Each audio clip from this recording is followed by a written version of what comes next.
Good morning. Celkon mobile సమర్పిస్తున్న business breakfast షోకి స్వాగతం. ఏషియన్ మార్కెట్స్ లో కొంత స్వల్ప నష్టాలు కనిపిస్తున్నాయి. నిన్నటి నష్టాల నుంచి ఇవాళ రికవర్ అయ్యే ప్రయత్నం చేస్తున్నాయి. ప్రత్యేకించి జపనీస్ ఇండెక్స్ భారీగా రికవర్ అయింది, 270 పాయింట్లు రికవర్ అయింది.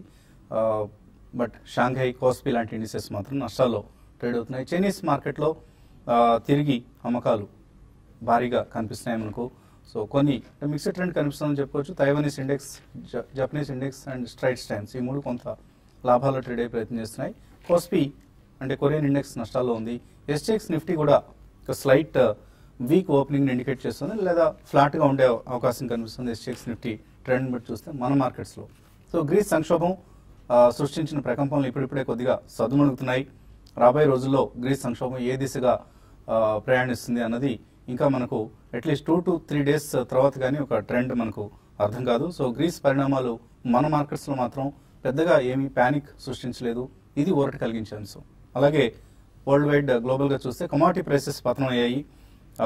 బ్రెంట్ క్రూడ్ ప్రైసెస్ తిరిగి వీక్ అవడం చూస్తున్నాం.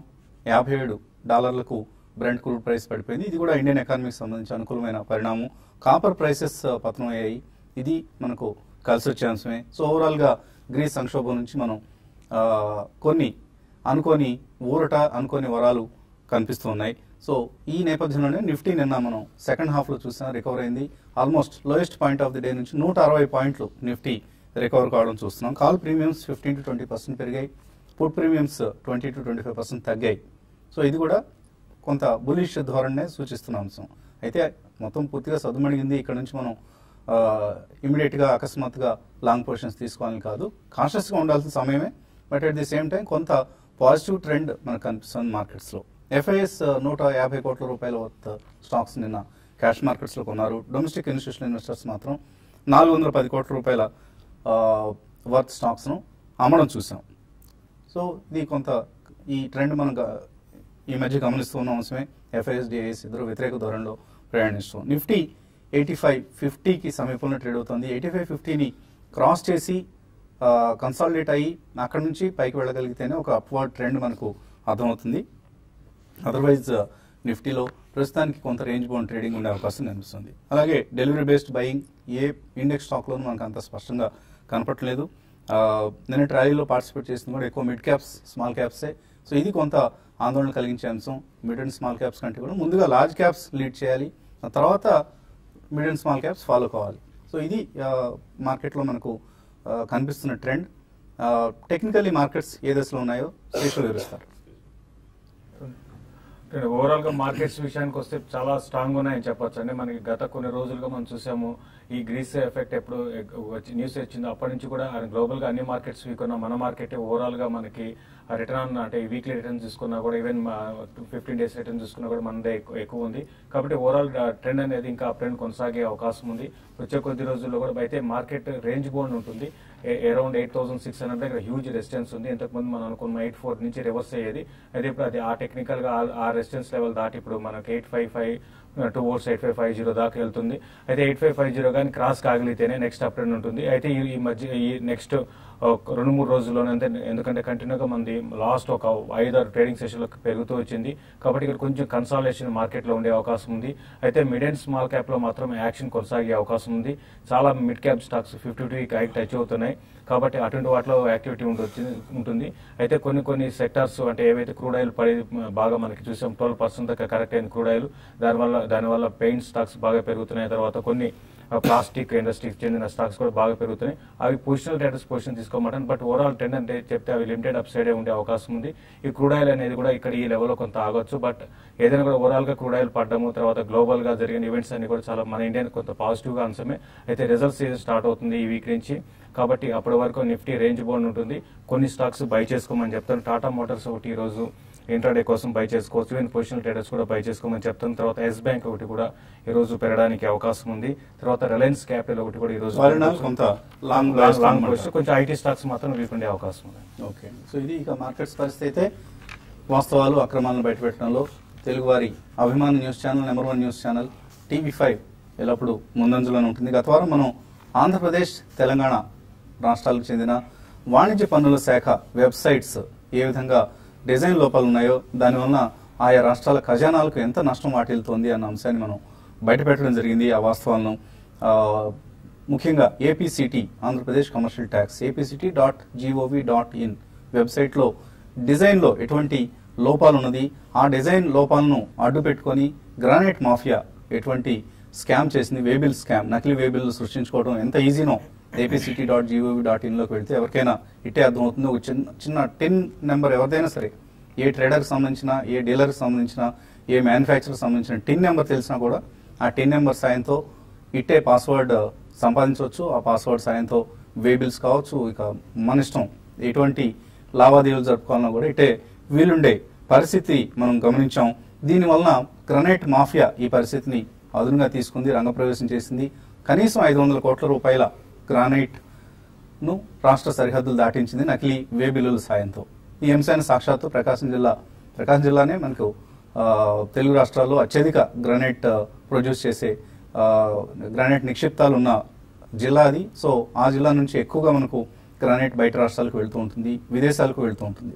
సో ప్రకాశం జిల్లా superintendent of police CH Srikanth గారు చెప్పిన డేటా ఇది. 500 కోట్ల రూపాయల మేరకు లావాదేవీలు జరిగి ఉండొచ్చు నకిలీ వేబిల్ సాయంతో ఉన్నది.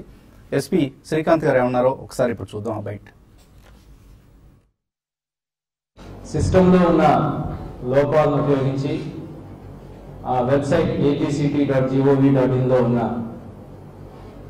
సెక్యూరిటీ లోపాల ద్వారా ఆ పాస్వర్డ్ మర్చిపోతే దాన్ని చాలా ఈజీ పద్ధతిలో పాస్వర్డ్ని జనరేట్ చేసి అదే పాస్వర్డ్ తోటి ఎన్నో వేబిల్స్ సృష్టించి దాని ద్వారా ప్రభుత్వానికి కట్టవలసిన ఆ ట్యాక్స్ ఏదైతే ఉందో 14.5% ట్యాక్స్ దాన్ని ఎగ్గొట్టడం వల్ల సుమారు 45 లక్షల వరకు ప్రభుత్వానికి రావాల్సిన ఆదాయాన్ని ఎగ్గొట్టినట్టు తెలిసింది.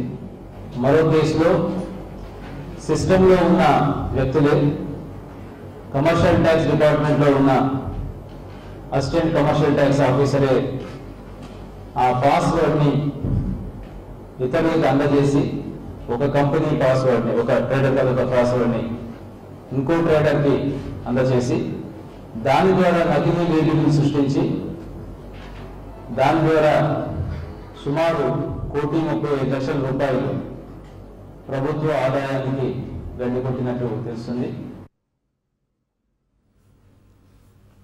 సో ఇది ప్రకాశం జిల్లా సూపరింటెండెంట్ ఆఫ్ పోలీస్ శ్రీకాంత్ గారు చెప్తున్న వివరాలు. సో కేవలం 2 కేసుల్లోనే ఇంత పెద్ద నష్టం జరగటం మనం చూస్తున్నాం. ఇటువంటివి ఇంకా ఎన్నో వందల వేబిల్లులు క్రియేట్ చేశారు, నకిలీ వేబిల్లుల్ని గ్రానైట్ మాఫియా. ఇంతకీ ఇంత డిజైన్ మహాత్యంతో ఈ వెబ్సైట్ని డిజైన్ చేసింది ఎక్కడదో అమెరికాకు చెందిందో లేకపోతే వేరే రాష్ట్రానికి చెందిన సంస్థ కాదు, మన హైదరాబాద్కే చెందిన సంస్థ ఎల్జిఎస్ గ్లోబల్.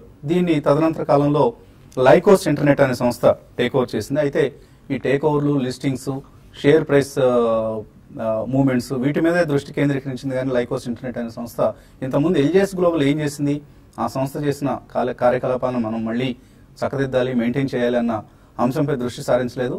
దీంతో apct.gov.in కావచ్చు, are Telangana commercial tax tgct.gov.in కావచ్చు, ఈ 2 సంస్థల్లో మాఫియా వ్యక్తులు శుభ్రంగా అందిన కాడికి దోచుకునే ప్రయత్నం చేశారు. సో ఈ వెబ్సైట్స్ అసలు ఎలా డిజైన్ అయ్యాయి, ఈ అంశాన్ని మన దృష్టికి ముందుగా తీసుకొచ్చిన Arjun granites promoter, managing director Nagireddy గారు ప్రస్తుతం మనతో స్టూడియోలో ఉన్నారు. అలాగే కంప్యూటర్ ఇరా ఎడిటర్ నల్లమూతు శ్రీధర్ గారు కూడా మనతో ఈ అంశాల గురించి మాట్లాడేందుకు, మరిన్ని వాస్తవాలు వెల్లడించేందుకు సిద్ధంగా ఉన్నారు. సో ముందుగా శ్రీధర్ గారు, మీరు apct.gov.in అలాగే TGCT కూడా చూస్తుంటారు, వెబ్సైట్స్ చూస్తుంటారు. ఈ వెబ్సైట్స్లో చాలా సింపుల్గా మనం ఒక జస్ట్ టిన్ నెంబర్ తెలిస్తే చాలు, నాగిరెడ్డి గారు లాంటి వాళ్ళ టిన్ నెంబర్ జస్ట్ మన చేతిలో ఉంటే చాలు, మనం చక్కగా పాస్వర్డ్ మార్చేసుకోవచ్చు ఇట్టే, అండ్ వేబిల్స్ క్రియేట్ చేసుకోవచ్చు. మీరు ఒక డిజైన్ ఎక్స్పర్ట్గా, ఒక కంప్యూటర్ ఎక్స్పర్ట్గా మీరు ఎటువంటి డిజైన్ లోపాలను గమనించారు? జనరల్గా ఇది గవర్నమెంట్ వెబ్సైట్ అనేది చాలా సెక్యూర్డ్ గా ఉండాల్సిన అవసరం ఉంది. ఆల్మోస్ట్ మన సైట్ చూస్తే కనుక సైట్ కంప్లీట్ గా అంటే ప్రోగ్రామింగ్ ఎలాంటి స్క్రిప్టింగ్ లాంగ్వేజ్ మీద అవగాహన లేకుండా ఎవరికో జస్ట్ అప్పచెబితే కనుక వాళ్ళు ఒక నార్మల్ గా ఒక వెబ్సైట్ ఉండాలి కాబట్టి తయారు చేసినట్లుగా ఉంది. మనకి ఇక్కడ ఫర్గెట్ పాస్వర్డ్ పేజీకి వెళ్తే కనుక ఎవరైనా కానీ ఒక అకౌంట్ క్రియేట్ చేసుకున్నప్పుడు ఫర్గెట్ పాస్వర్డ్ కొడితే కనుక ఒకవేళ నిజంగా కస్టమర్ అయ్యి ఉంటే కనుక ఫర్గెట్ పాస్వర్డ్ కొట్టినప్పుడు అకౌంట్ లో డేటాబేస్ లో ఉండే ప్రీవియస్ డీటెయిల్స్ ఆధారంగా చేసుకొని మనకి ఇంతకుముందు ఏదైతే కనుక సెక్యూరిటీ క్వశ్చన్ ఇచ్చి ఉన్నారో వాటి ఆధారంగా చేసుకొని మనకే రీసెట్ లింక్ అనేది ప్రొవైడ్ చేయాలి. ఇక్కడ ఆ డీటెయిల్స్ ని వెరిఫై చేసుకోకుండానే ఫలానా అంటే ఏదైతే కనుక మీరు సెక్యూరిటీ క్వశ్చన్ ఇచ్చి ఉన్నారో దానికి ఏ ఆన్సర్ ఇచ్చినా కూడా ఆటోమేటిక్ గా పాస్వర్డ్ రీసెట్ అయ్యే విధంగా ఏర్పాటు చేయడం జరిగింది. అంటే అథెంటికేషన్ సిస్టమ్ అనే దాని మీద అసలు ఎలా ఇన్కార్పొరేట్ చేయాలి, ఎంబెడ్ చేయాలని దాని మీద అవగాహన లేకుండా తీర్చిదిద్దబడిన వెబ్సైట్ ఇది. అంటే ఒక గవర్నమెంట్ వెబ్సైట్, అది గవర్నమెంట్ రెవెన్యూ జనరేట్ చేసే వెబ్సైట్ ఎంత లోపభూయిష్టంగా ఉంటుంది, గవర్నమెంట్ ఎంత నష్టం ఏర్పడుతుందో మనం గమనించాల్సి ఉంటుంది. ఇది పెద్ద భారీ స్కామ్ అయ్యే అవకాశం కూడా ఉంది. కొన్ని వందల కోట్ల రూపాయల లావాదేవీలు, ఇన్ఫాక్ట్ మనం కమర్షియల్ ట్యాక్స్ డిపార్ట్మెంట్ రెవెన్యూస్ చూస్తే ఆంధ్రప్రదేశ్కి 44,000 కోట్ల రూపాయలు ఈ సంవత్సరం బడ్జెట్లో వాళ్ళు టార్గెట్ చేస్తుంది. 44,000 కోట్ల రూపాయల రెవెన్యూని కమర్షియల్ ట్యాక్సెస్ రూపంలో వసూలు చేయబోతున్నారు. ఇందులో granite is one of the important components. So Nagireddy గారు, సో లాస్ట్ వీక్ మీరు విజయవంతంగా ఈ మాఫియా గుట్టును రట్టు చేశారు. అండ్ టీవీ5కి మీరు ఈ సమాచారాన్ని అందించేందుకు ముందుగా ధన్యవాదాలు. సో పోలీస్ వారు సమస్యని కొంత పరిష్కరించగలిగారు. కమర్షియల్ ట్యాక్స్ డిపార్ట్మెంట్ నుంచి మీకు వేధింపులు ఆగిపోయాయి. First of all thanks to TV5 అండి, అలాగే పోలీస్ డిపార్ట్మెంట్ ఒంగోలు గారికి కూడా. కమర్షియల్ ట్యాక్స్ డిపార్ట్మెంట్ నుంచి వేధింపులు ఆగిపోయాయంటే ప్రస్తుతానికి అలాంటివి ఏమి లేవు. కానీ ఖచ్చితంగా వారు బేషరతుగా అన్కండిషనల్గా నా అకౌంట్ మీద జరిగిన ట్రాన్సాక్షన్స్ని వే ఆఫ్ చేయాల్సిన అవసరం ఉంది. మీకు ఇంకా పవర్ కనెక్షన్ కూడా రాకముందే వాళ్ళు ట్యాక్స్ కట్టండి అంటూ నోటీస్ పంపించారు. అవునండి, అప్పుడే మీకు తెలిసింది ఈ విషయం. అవునండి. అండ్ శ్రీధర్ గారు అన్నట్టుగా ఇది ఇంటెన్షనల్ గా జరిగిన మిస్టేకా, లేకుంటే సిస్టమ్ లో కావాలని పెట్టిన ఇది ఒక ఫీచరా, లేకుంటే బగ్గా అనేది, అంటే ప్రాబ్లమా లేదంటే డిజైన్ లోపమా అనేది మనకు తెలియదు. ఇన్ఫాక్ట్ నేను కొంతమంది గవర్నమెంట్ అఫీషియల్స్ తో మాట్లాడాను. లైకోస్ ఏదైతే ఈ సంస్థ డిజైన్ చేసిందో ఆ సంస్థ ప్రతినిధులతో కూడా మాట్లాడాను. కొంత మనకు అందిన సమాచారం ఏంటంటే ఇందులో ఉన్న డిజైన్ ఫ్లా ఏదైతే ఉందో ఇది కావాలని జరిగింది. ఈ ఫర్గాట్ పాస్ ఇంటెన్షనల్ గా జరిగింది. సో ఈ ఫర్గాట్ పాస్వర్డ్ అనేది ఈమెయిల్ కి ఎటువంటి సెక్యూరిటీ ఫీచర్ వెళ్లకుండా ఈమెయిల్ కి పాస్వర్డ్ వెళ్ళి అక్కడ నుంచి మళ్ళీ పాస్వర్డ్ చేంజ్ చేసుకోండి అనే సిస్టమ్ ని కావాలని ఎత్తివేశారు, కావాలని తీసివేశారు. దానివల్ల ఈ గ్రానైట్ మాఫియా ఎవరైతే రంగప్రవేశం చేశారో వాళ్ళకి వెసులుబాటు కలిగింది అనేది నాకు అందిన సమాచారం. అంటే మీరు ఇంత చెత్త సిస్టమ్ ని డీలర్స్ మీద వదిలేసి డీలర్ కి ఇలాంటి అకౌంట్స్ ఇచ్చి డీలర్ కి ఎలాంటి ట్రైనింగ్ సెషన్స్ ఇవ్వకుండానే మీరు మీరు మాత్రం ట్యాక్స్ పే చేయాలి అంటారు. అసలు మీ సిస్టమ్ చాలా అన్యాయం. ఇది ప్రభుత్వం చేయాల్సిన పని కాదు, ప్రభుత్వ శాఖ విభాగం చేయాల్సిన పని కాదు. ఇది చాలా చాలా ఇన్ఎఫిషియెంట్ డిపార్ట్మెంట్ గా ప్రూవ్ చేసుకున్నారు ఈ విషయంలో. ఎందుకంటే నా కేసులోకి వచ్చేవారికి నా ఫ్యాక్టరీస్ అండర్ కన్స్ట్రక్షన్, అది ప్రతి ఒక్కరికి తెలుసు, చూశారు కూడా. చూసిన తర్వాత కూడా still I need to go to the. ఇక్కడ మనం చూస్తున్నాం స్క్రీన్ మీద టీవీ5 కథనానికి ముందు ఎలా ఉంది వెబ్సైట్, టీవీ5 లో కథనం వచ్చిన తర్వాత వెబ్సైట్ ఏ విధంగా మార్చారండి. అంటే ఈ ఒక్క సమస్యను సర్దినంత మాత్రాన మొత్తం సిస్టమ్ ని కాన్ఫిడెన్స్ లోకి తీసుకోవడానికి లేదండి. ఎందుకంటే ఒక చిన్న ఫర్గాట్ పాస్వర్డ్ ఫీచర్ మార్చినంత మాత్రాన సిస్టమ్ వెబ్సైట్ మళ్ళీ ఎఫిషియెంట్ గా తయారు కాదు. లేదండి, సిస్టమ్ ఖచ్చితంగా ఫ్రమ్ ద స్క్రాచ్ బిగినింగ్ నుంచి పూర్తిగా రీడిజైన్ చేయాల్సిన అవసరం ఉంది. వీళ్ళు నాకు తెలిసి మనకు తెలిసి ఇది వాణిజ్య శాఖ వాళ్ళు చేసిన వెబ్సైట్, వారి సాఫ్ట్వేర్ కంపెనీస్ ఏదైతే ఉందో చేసిన వెబ్సైట్. అసలు మల్టీ యూజర్ యాక్సెస్ అనేది కనీసం కావాల్సిన అవసరం ఉంది. ఒక కంపెనీ ఓనర్ గా ప్రతి నిమిషం తనేమి మాత్రం కూర్చొని చేయడు, సో మల్టిపుల్ యూజర్స్ కి యాక్సెస్ ఇవ్వాల్సిన అవసరం ఉంటుంది. అట్లాగే రోల్స్, ప్రివిలేజెస్, కంపెనీలో కొత్త ఉద్యోగులు వస్తూ ఉంటారు, పాత వాళ్ళు పోతూ ఉంటారు. సో అకౌంట్స్ ని ఎనేబుల్ చేసుకోవడం, డిజేబుల్ చేసుకోవడం, ఇట్లాంటి కనీస ఫెసిలిటీస్ కూడా ఖచ్చితంగా ఇవ్వాల్సిన అవసరం ఉంది. అలాంటివి ఏమీ లేవు. అలాంటివి ఏమీ లేకుండా ఒక యూజర్ ఐడి ఇచ్చావు, ఒక పాస్వర్డ్ ఇచ్చావు, నువ్వు ట్యాక్స్ కట్టావు. సో శ్రీధర్ గారు, అంటే ఇంత డిజైన్ ఫ్లాస్ తో వెబ్సైట్ ని రూపొందించినప్పుడు ఒక ప్రభుత్వ శాఖ, దీనిలో కొన్ని వందల వేల కోట్ల రూపాయల ట్రాన్సాక్షన్స్ జరగడానికి అవకాశం ఉన్న శాఖ ఇది, ఆ శాఖకు సంబంధించిన వెబ్సైట్ ఇది. అటువంటి వెబ్సైట్ లో డిజైన్ చేయించినప్పుడు నార్మల్ గా ఒక వెబ్ సర్టిఫికెట్స్ లాంటివి తీసుకునే అవకాశం ఉంటుంది కదా. జనరల్ వెబ్ సర్టిఫికేట్స్ ఇక్కడ మీరు చూస్తే కనుక HTTPS అనే ప్రోటోకాల్ పైన మనం చూస్తే యాక్చువల్ గ్రీన్ కలర్ లో ఉండాలి. చాలా మంది దాన్ని కూడా పట్టించుకోదు. HTTPS అని ఉంది కానీ రెడ్ కలర్ లో చూపిస్తుంది. అక్కడ సర్టిఫికేషన్ అనేది ఏదైతే ఉంటుందో వెరిసైన్ అని చెప్పేసి అని ఒక సర్టిఫికేషన్ అథారిటీ ఉంటుంది. ఏదైనా కానీ సెక్యూర్డ్ ట్రాన్సాక్షన్ చేయాలంటే కనుక HTTPS ఉండాల్సి ఉంటుంది. ఈ సైట్ కి వెరిసైన్ సర్టిఫికేషన్ ఉందా? సర్టిఫికేషన్ ఎక్స్పైర్ అయిపోయింది. అది లాంగ్ బ్యాక్ ఎక్స్పైర్ అయిపోయింది. అది సెక్యూరిటీ లూప్ హోల్స్ ఉంది. సో ఎవరైనా కానీ మిడిల్ లో వచ్చేటప్పుడు హ్యాక్ చేసే అవకాశం కూడా ఉంటుంది. ట్రాన్సాక్షన్ మొత్తాన్ని ఏదైనా కావచ్చు. సో కనీసం మినిమం అలాంటి సెక్యూరిటీ జాగ్రత్తలో తీసుకోలేదు. అలాగే డేటాబేసెస్ విషయంలో కూడా ఈ రోజు ఎవరైనా కానీ ఏ ఫీల్డ్ అంటే ఏ ఎంటర్ చేసినా కానీ ఇంటర్నల్ గా ఉండే రికార్డ్స్ వేబిల్స్ అన్ని రిట్రీవ్ చేయగలుగుతున్నారంటే కనుక అది అసలు ఎంత అంటే ఈ రోజు మన చిన్న చిన్న వెబ్సైట్స్ వాళ్ళే చాలా సోఫిస్టికేటెడ్ గా చాలా అడ్వాన్స్డ్ ఫీచర్స్ లో ఇండివిజువల్స్ వెబ్సైట్స్ రన్ చేసుకోగలుగుతున్నారు. అలాంటిది గవర్నమెంట్ అనేది ఎంత సెక్యూర్డ్ గా క్రియేట్ చేసుకోవాల్సి ఉంటుంది. అది కూడా రెవెన్యూ జనరేట్ చేసే డిపార్ట్మెంట్ కి అంత సెక్యూర్డ్ గా క్రియేట్ చేసుకోవాలి ఆలోచించాలి. ఓకే. సో ఇంకొకటి మీ సంస్థ ప్రారంభం ఇంకా కార్యకలాపాలు ప్రారంభించకముందే మీకు ట్యాక్స్ కట్టినట్టు నోటీస్ వచ్చింది వాణిజ్య పన్నుల శాఖ విభాగం నుంచి. సో అంత సమర్థవంతంగా పనిచేస్తుంది. ఇక మీలాగే ఎంతో మంది ట్రేడర్స్, ఎంతో మంది డీలర్స్, ఎంతో మంది మ్యానుఫ్యాక్చరర్స్ హెరాస్మెంట్ గురవుతూ ఉంటారు. అవునండి. సో భవిష్యత్తులో కూడా ఇది ఇంకా ఇలాగే కొనసాగుతుందని అనుకుంటున్నారు మీరు? ఖచ్చితంగా అండి. ఈ వెబ్సైట్ ఇలాగే ఉంటే మాత్రం ఏ గవర్నమెంట్ ఆఫీసర్ కూడా ఈ may not able to do the job properly, because ఆ సిస్టమ్ అలా ఉంది. ఆ సిస్టమ్ ఇచ్చే ఇన్పుట్స్ రాంగ్ గా ఉన్నప్పుడు ఆఫీసర్స్ కూడా ఏం చేయలేరు వాస్తవానికి. సో ఈ సిస్టమ్ ని కొంతమంది ఆఫీసర్లు కూడా ఇన్ఫాక్ట్ కుమ్మక్కై ఉన్న పరిస్థితి మనం చూసాం. మార్టూర్లో జరిగిన గ్రనైట్ వేబిల్ స్కామ్ లో అక్కడే సాక్షాత్ అక్కడ సహాయ కమర్షియల్ ట్యాక్స్ అధికారి కూడా అందులో అది ఇంకా చాలా దారుణం సార్. ఇంకా అలాంటి టాపిక్ ని మనం మాట్లాడి కూడా ఏం చేయలేమండి. సో కనీసం వెబ్సైట్ వైపు వస్తే ఖచ్చితంగా వాళ్ళు ఫ్రమ్ ద స్క్రాచ్ నుంచి రీడిజైన్ చేయాల్సిన అవసరం ఉంది.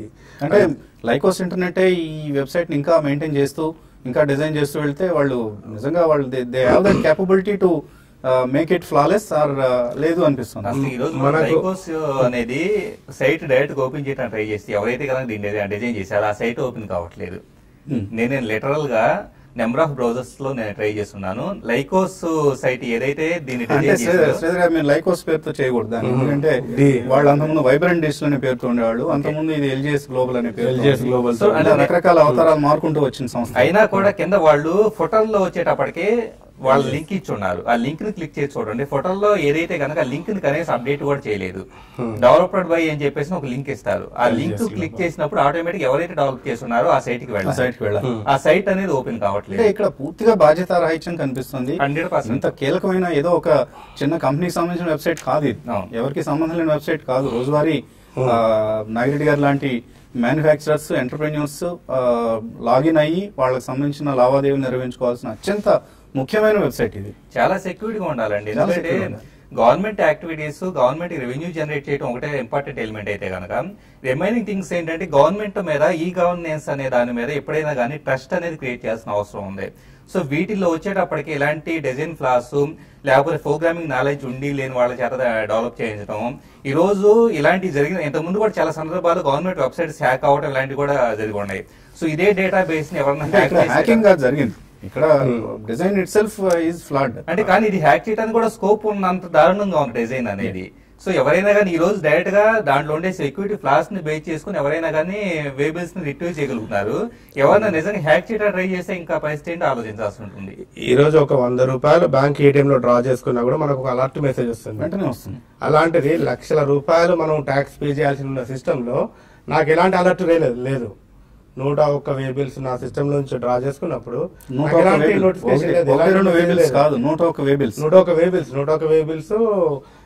2+ crores వర్త్, అది 2 కోట్ల పై చిలుకు వాల్యూ చేసే వేబిల్స్ నా అకౌంట్ నుంచి డ్రా చేసుకున్నప్పుడు నాకు ఎలాంటి నోటిఫికేషన్, ఎలాంటి అలర్ట్ గానీ, SMS గానీ, ఈమెయిల్ గానీ ఏమీ లేదు. ఎటువంటి రక్షణ లేదు, ఎలాంటి రక్షణ లేదు. సో ఇలాంటి సిస్టమ్ లో మనం ఉన్నాం. ఈ సిస్టమ్ అద్భుతంగా రాష్ట్ర వాణిజ్య ఇన్ఫాక్ట్ మనం వాణిజ్య పన్నుల శాఖ కమిషనర్ ని ఆయన దగ్గర నుంచి అసలు ఏం చేయబోతున్నారు, ఇటు డీలర్స్ కావచ్చు, ఎంటర్ప్రెన్యూర్స్ కావచ్చు, ఎటువంటి ప్రొటెక్షన్ ఇవ్వబోతున్నారు, రాబోయే రోజుల్లో కూడా ఇది కొనసాగుతుందా, గతంలో జరిగిన తప్పిదాలకి ఎవరు బాధ్యత వహిస్తారు, లైకోస్ బాధ్యత వహిస్తుందా లేకపోతే మీ ప్రభుత్వం బాధ్యత వహిస్తుందా అని అడగటానికి ప్రయత్నించినప్పుడు మినిస్టర్ గారేమో సెక్రటరీ మీద పెట్టారు ఆ బాధ్యతని, మాకు సమాచారాన్ని ఇచ్చే బాధ్యతని. సెక్రటరీ గారు కమిషనర్ గారి మీద పెట్టారు. కమిషనర్ గారు నేను ఢిల్లీ వెళ్తున్నాను, ఇవ్వలేని సమాచారం అంటూ ఆయన మెసేజ్ పెట్టారు. సో ఎవరికి ఈ బాధ్యత, ఎంత బాధ్యతారాహిత్యంగా ప్రభుత్వం పనిచేస్తుంది అని అనుకోవాలా? దీన్ని బట్టి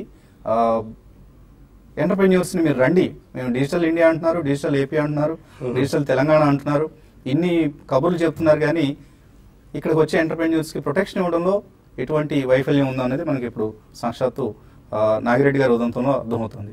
సో మీరు ఎటువంటి చర్యలు తీసుకోవాలనుకుంటున్నారు? ఈ రోజు నా కేసులో వచ్చేవరకే పోలీస్ డిపార్ట్మెంట్ వారు, ఒంగోలు వారు, ఎస్పీ శ్రీకాంత్ గారు, సంజీవ్ కుమార్ సిఐ గారు, దే వర్క్ వెరీ హార్డ్. వాళ్ళ రిజల్ట్స్ ఓరియంటెడ్గానే నేను కాస్త సేఫ్గా ఉన్నాను. Otherwise what about the other people? And I my self is IT engineer కాబట్టి నాకు కొంత డౌట్ ఉంది, కాబట్టి ఒక టీమ్గా వర్క్ చేశాం కాబట్టి కొంత అవుట్పుట్ వచ్చింది ఈరోజు.